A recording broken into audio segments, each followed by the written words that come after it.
Well, everyone, the Apple Watch SE2 is one of those Apple Watches that came out a couple of years ago. Now, it's time for us to go and see how this particular Apple Watch is holding up in the later part of 2025. So there's been a lot of improvements, a lot of cool changes that have kind of happened within these types of devices. So kind of keep that in mind. With something like an Apple Watch SE2, this watch came out about 3 years ago. It came out in two different sizes, as all of us know, a 40mm size and a 44mm size. So everything from that side should still stay the same, right? I don't think Apple made any big major changes. Even with the Apple Watch SE3, this watch is still pretty much kind of in the same ballpark. However, you do have to keep in mind with the new Apple Watches, there have been lots of really cool improvements, and this watch is still kind of stuck in the past, right? You're not getting any of those cool improvements that we have nowadays, like those wrist flick gestures, a high brightness display, no hypertension notifications, nothing like that. But you do still get a good quality watch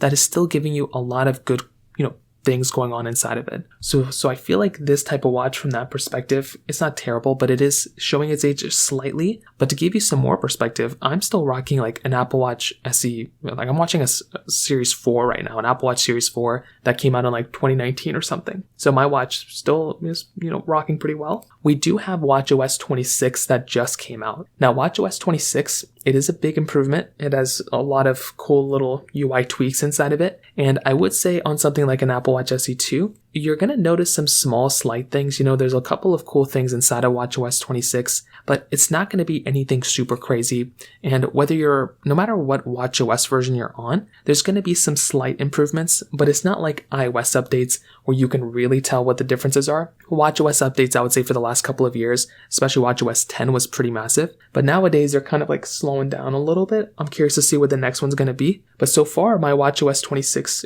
on Apple Watch SE2 has been doing pretty good. Not too many problems or big changes for the most part. My battery life on my Apple Watch SE2 is still rocking pretty well too. So I just haven't had a time to kind of film too much new footage with this one, although I did review it on WatchOS 26. And like I said before, it's been pretty decent. Now, if you have all the money in the world, right, I would probably recommend if you have this watch, if you're looking to upgrade, I would skip the Apple Watch the Apple Watch SE3, and I would go through and buy something like an Apple Watch Series 10 or Series 11. Those ones are probably going to be giving you way more of a flagship type of experience, and I would even recommend buying a Series 9, maybe even more so than an Apple Watch SE3. But if you are comfortable with your Apple Watch SE2, I would still probably recommend keeping it, because I feel like that type of watch is still giving you some really good experience, and I think it would still make a lot of sense to go through, use, and buy that watch as well. So in terms of that pretty much covers it up there. If you have any other thoughts or questions, please let me know in the comment section below. Hit the like button, that'll mean so much, but definitely hit that subscribe button. More importantly than everything else, I love every single one of you guys. Hopefully I'll catch you guys in the next video. Peace out till then.